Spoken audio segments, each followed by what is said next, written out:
हालांकि सभी हिंदू श्राद्ध में विश्वास रखते हैं और परंपरागत रूप से श्राद्ध कर्म करते भी हैं, मगर कुछ लोग ये सवाल खड़ा करते हैं कि जो प्राणी मरने के बाद दूसरी योनि में जन्म ले चुका, वह श्राद्ध पक्ष के दौरान हमारी ओर से उसके निमित्त ब्राह्मण को कराए गए भोजन से कैसे ग्रहण कर पाता होगा। तार्किक रूप से यह प्रश्न बिल्कुल ठीक प्रतीत होता है।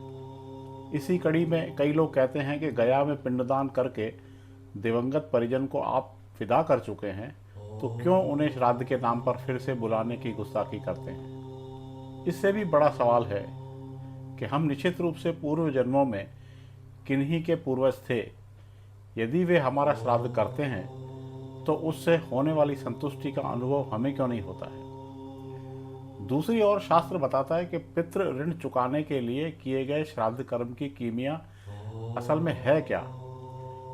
इस सिलसिले में हाल ही अजमेर के शिव सागर आगरा गेट स्थित मराठा कालीन श्री पंचमुखी हनुमान जी व वैभव महालक्ष्मी मंदिर के पंडित प्रकाश चंद शर्मा ने एक पोस्ट सोशल मीडिया पर जारी की है। जाहिर है उन्होंने श्राद्ध कर्म के प्रति उत्पन्न हो रही अश्रद्धा की प्रतिक्रिया में यह कोशिश की है। बहरहाल जानते हैं कि श्राद्ध कर्म के बारे में शास्त्र क्या बताता है। श्राद्ध का अर्थ है श्रद्धा से जो किया जाए। पितरों के लिए श्रद्धा पूर्वक किए गए पदार्थ दान, जिसमें हविष्यान्न, तिल, कुश, जल आदि शामिल हैं, का नाम ही श्राद्ध है। श्राद्ध कर्म पितृ ऋण चुकाने का सरल व सहज मार्ग है। पितृपक्ष में श्राद्ध करने से पितरगण वर्ष भर प्रसन्न रहते हैं। कर्मों की भिन्नता के कारण मरने के बाद गतियां भी भिन्न भिन्न होती हैं। कोई देवता, कोई पितर, कोई प्रेत, कोई हाथी, कोई चींटी, कोई वृक्ष और कोई तृण बन जाता है। तब मन में यह शंका होती है कि छोटे से पिंड से अलग अलग योनियों में पितरों को तृप्ति कैसे मिलती होगी। इस शंका का समाधान स्कंद पुराण में बहुत ही सुंदर ढंग से बताया गया है। एक बार राजा करंदम ने महायोगी महाकाल से पूछा, मनुष्यों द्वारा पितरों के लिए जो तर्पण या पिंडदान किया जाता है, वह जल, पिंड आदि तो यहीं रह जाता है, फिर पितरों के पास वे वस्तुएं कैसे पहुंचती हैं और कैसे पितरों को तृप्ति होती है। भगवान महाकाल ने बताया कि विश्व नियंता ने ऐसी व्यवस्था कर रखी है कि श्राद्ध की सामग्री उसके अनुरूप होकर पितरों के पास पहुंचती है। इस व्यवस्था के अधिपति हैं अग्निश्वाद आदि। पितरों और देवताओं की योनि ऐसी है कि वे दूर से कही हुई बातें सुन लेते हैं, दूर की पूजा ग्रहण कर लेते हैं और दूर से कही गई स्तुतियों से ही प्रसन्न हो जाते हैं। वे भूत, भविष्य व वर्तमान सब जानते हैं और सभी जगह पहुंच सकते हैं।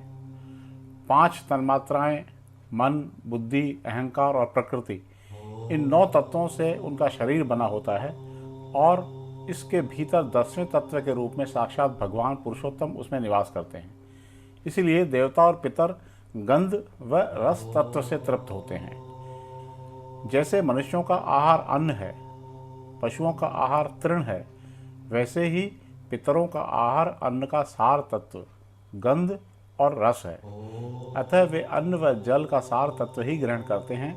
शेष जो स्थूल वस्तु है वह यहीं रह जाती है। नाम व गोत्र के उच्चारण के साथ जो अन्न, जल आदि पितरों को दिया जाता है, विश्वे देव एवं अग्निश्वात हव्य कव्य को पितरों तक पहुंचा देते हैं।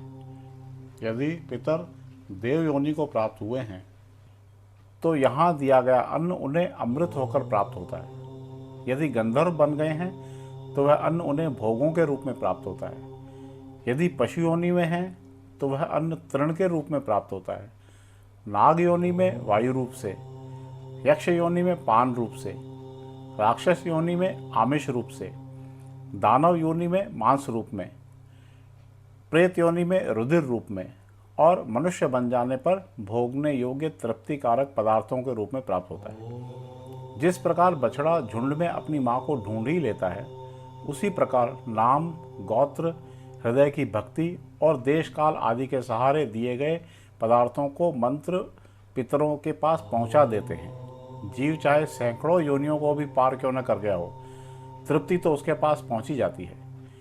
इस बारे में एक दृष्टांत है कि श्री राम द्वारा श्राद्ध में आमंत्रित ब्राह्मणों में सीता जी ने राजा दशरथ व पितरों के दर्शन किए थे। वाकया इस प्रकार है कि एक बार पुष्कर में श्री राम जी अपने पिता दशरथ जी का श्राद्ध कर रहे थे। राम जी जब ब्राह्मणों को भोजन कराने लगे तो सीता जी वृक्ष की ओट में खड़ी हो गई। ब्राह्मण भोजन के पश्चात राम जी ने जब सीता जी से इसका कारण पूछा तो वे बोली, मैंने जो आश्चर्य देखा उसे आपको बताती हूँ। आपने जब नाम गोत्र का उच्चारण कर अपने पिता दादा आदि का आह्वान किया तो वे यहाँ ब्राह्मणों के शरीर में छाया रूप में सटकर उपस्थित थे। ब्राह्मणों के शरीर में मुझे अपने ससुर आदि पितृगण दिखाई दिए। फिर भला मैं मर्यादा का उल्लंघन कर वहाँ कैसे खड़ी रहती, इसीलिए मैं ओट में खड़ी हो गई। श्राद्ध की महत्ता के बारे में बताया गया है कि वंश वृद्धि के लिए तो पितरों की आराधना ही एकमात्र उपाय है। पितरगण स्वास्थ्य, बल, श्रेय, धन धान्य आदि सभी सुख, स्वर्ग व मोक्ष प्रदान करते हैं। श्राद्ध कर्म से मनुष्य की आयु बढ़ती है। श्राद्ध कर्म मनुष्य के शरीर में बल पौरुष की वृद्धि करता है और यश व पुष्टि प्रदान करता है। श्राद्ध न करने से होने वाली हानि के बारे में बताया गया है कि मृत व्यक्ति के दाह कर्म के पहले ही पिंड पानी के रूप में खाने पीने की व्यवस्था कर दी गई है। यह तो मृत व्यक्ति की इस महायात्रा में रास्ते के भोजन पानी की बात हुई। परलोक पहुंचने पर भी उसके लिए वहां न अन्न होता है न पानी। यदि सगे संबंधी भी अन्न जल न दें तो भूख प्यास से उसे वहां बहुत ही भयंकर दुख होता है। आश्विन मास के पितृपक्ष में पितरों को यह आशा रहती है कि हमारे पुत्र पौत्रादि हमें अन्न जल से संतुष्ट करेंगे। यही आशा लेकर वे पितृलोक से पृथ्वीलोक पर आते हैं।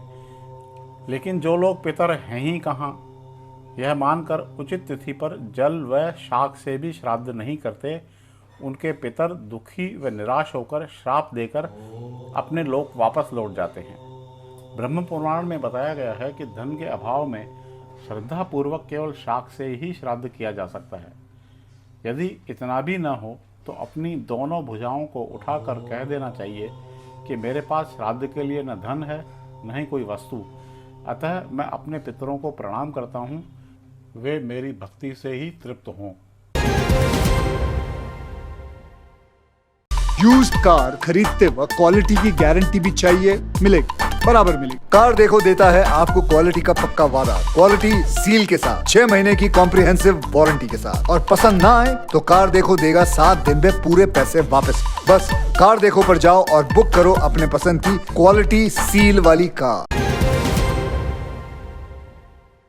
श्री लक्ष्मी विहार, फाइसागर रोड, अजमेर। क्या आप फाइसागर रोड पर नई कॉलोनी में अपना प्लॉट लेना चाहते हैं तो तुरंत संपर्क करें 7737226695।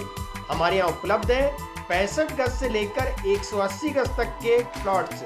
आज ही बुक करें, बने अपनी जमीन के स्वयं मालिक। अगर आप बना बनाया मकान भी लेना चाहते हैं तब भी संपर्क करें 8302503428। श्री लक्ष्मी विहार, फाइसागर रोड, अजमेर।